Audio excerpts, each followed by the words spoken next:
It's both an honor and a pleasure for me to be today in Hyderabad and in India.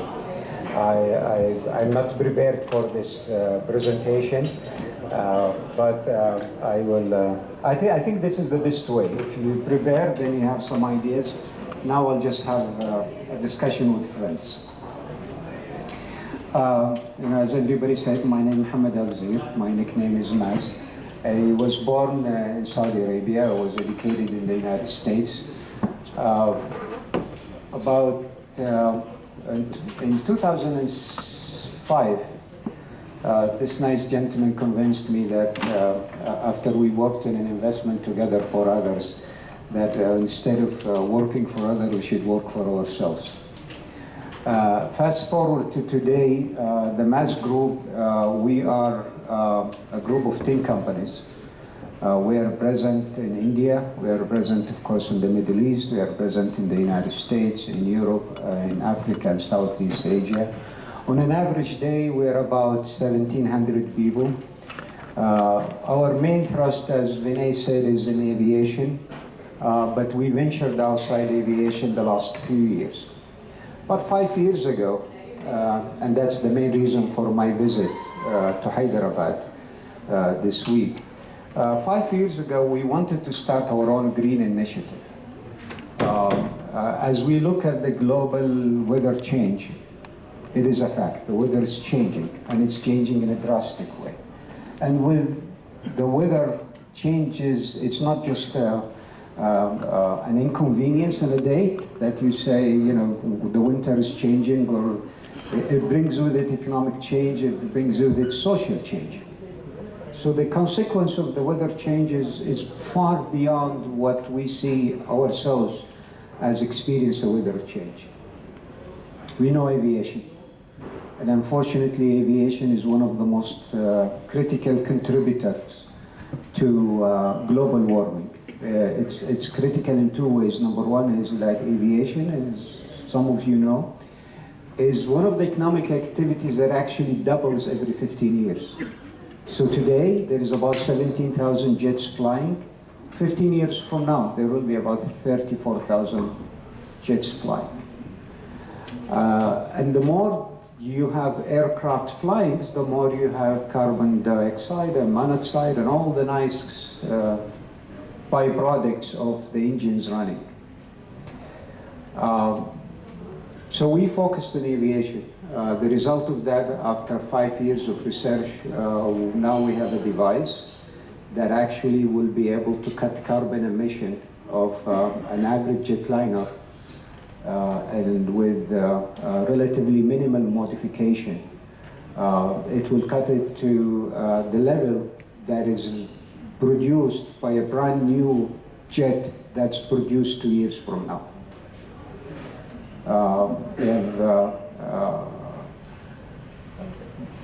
We did this by not approaching the problem in a conventional way, but actually approaching the problem in a totally non-conventional way. And because the fact we are not an aircraft manufacturer, we did not have a preconceived idea how to approach the problem. We also used the science of biomimicry. And those of you who understand biomimicry is how do you watch nature and then learn from nature and understand the behavior, the engineering machines, which is nature. And an ant is an engineering machine. But it's a very efficient engineering machine. A bird is a machine. So we try to mimic nature by designing what we call a green wing design. We also have an initiative, the initiative that brings me to Hyderabad, is Vinay have been working on a concept of introducing electrical cars in a financial structure where it does not require the capital investment from the end users. So you have access to an electrical car as an alternative to a gasoline car without having to endure the capital investment. And to us, that is our initiative also to introduce more electrical cars. When you have more electrical cars, then you have less carbon in any congested city around the world. And we believe this model would work not just in Hyderabad or other places. I was also asked to talk about Saudi Arabia. Yes. So We want I read in your eyes you want me to talk about Saudi Arabia. But so I think the most important thing to recognize about Saudi Arabia, and I'm sure you have hearing a lot about Saudi Arabia in the news recently, is there is what I like to call the new Saudi Arabia. The new Saudi Arabia have evolved over the years as an economic power that is based 100% on oil. Petrochemicals played a little bit of a role, but mainly it's an oil-based economy. The challenge with that is that you live in a commodity, so commodity prices go up and down. But also, as I talked in the first part of my speech, also oil is not a very friendly, environmentally friendly commodity. So we know eventually it's going to go out as the major source of energy for the world. The most interesting thing is that Saudi Arabia have faced this reality a few years ago and have instituted the 2030 vision, which is a total transformation, not just in terms of the strategic direction of the economy, but also all the related rules, regulations, opening up foreign investment, anything that entails a success for that vision. I can tell you right now that this change is 100% real, and that's why I call it the new Saudi Arabia. Saudi Arabia has been in the past known as a very difficult place to access and a very difficult place to do business in. Right now, most, if not all of the difficulties that were set up in the 1970s and the 1980s have disappeared. There is also a very strong effort in localization.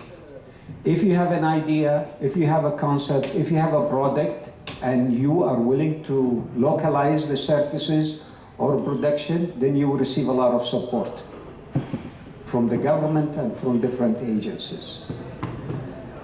A case in point of this change, if I stood in front of all of you, ladies and gentlemen, and told you that there will come a day that Saudi Arabia will sell shares in Aramco, its crown jewels, you think that I have a lot of imaginations. But as you have seen, Aramco right now is publicly traded, and the shares that 1.5 was subscribed 5 times over. They're looking for 25 million, they received 100 million. The message that I have for you is that if you are serious about working in Saudi Arabia, you need to do a couple of things. The first one is that if you had a bad experience in the past, or you have had a colleague or a friend that had that bad experience in the past, you need to have a fresh look at Saudi Arabia. The second thing, which is very critical, is that you need to come in with the mindset that you need to localize your services, you need to localize your production, you need to hire young Saudis.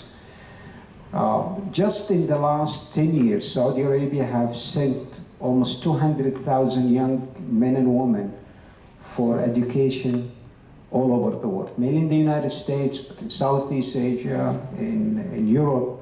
So you have a very strong young workforce who are willing to learn.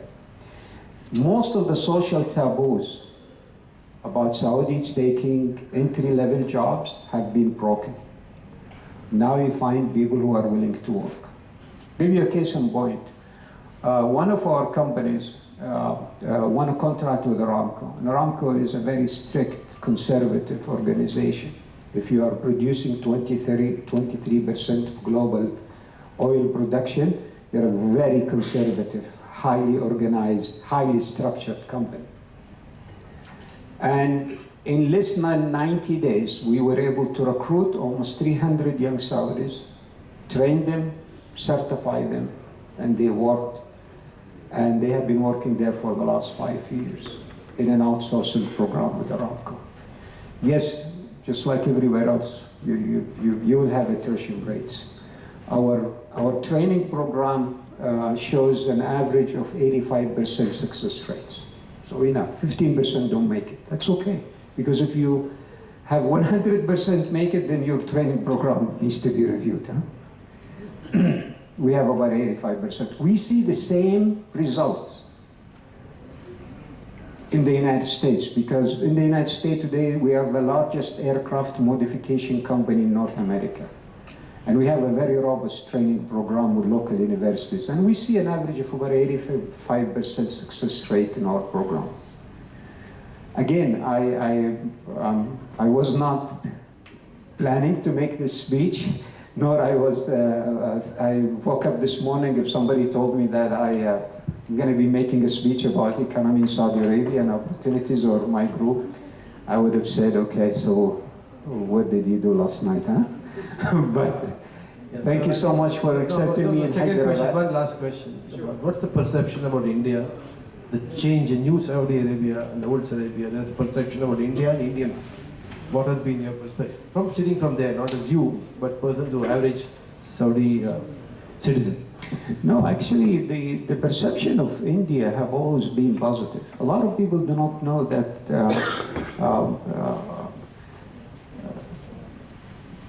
it used to be, if you really want to say that I am a learned person, I tell you, like in my grandfather's time, I tell you I went to school in India, or I can speak Hindu.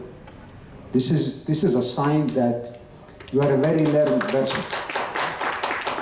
I think today there is a perception that India is becoming a high-tech economy.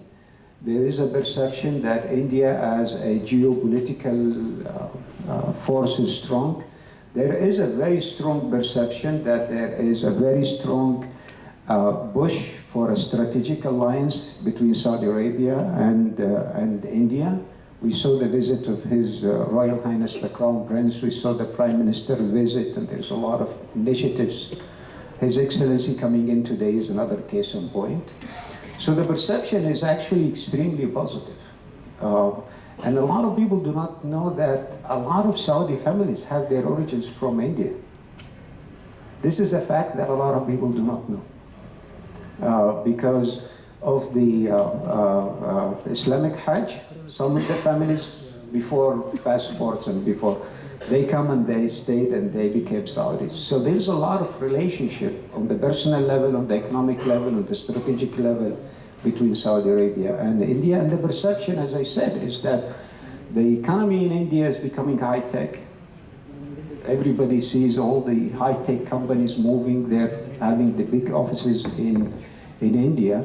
So that also changes the perception. And I know that a lot of my friends, my colleagues, my business partners, do a lot of work in India on the high-tech side. We do have, Vinay and I, we do have a couple of high-tech initiatives that we love to, we're hoping they become global.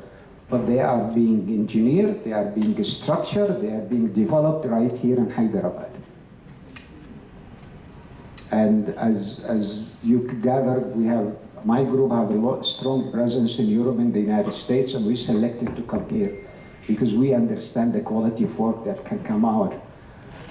Because at the end of the day, there is no monopoly on human ingenuity by any race, by any color, by any country, by anyone else. This mind is free, and every country can harvest the minds of its people and become number one, or they can not harvest them and they become one. Now we're seeing within India right now is a very interesting awakening, and it's being recognized. Thank you so much. I think we can ask, you can be still a speaker for some more time. My charges just went up, huh?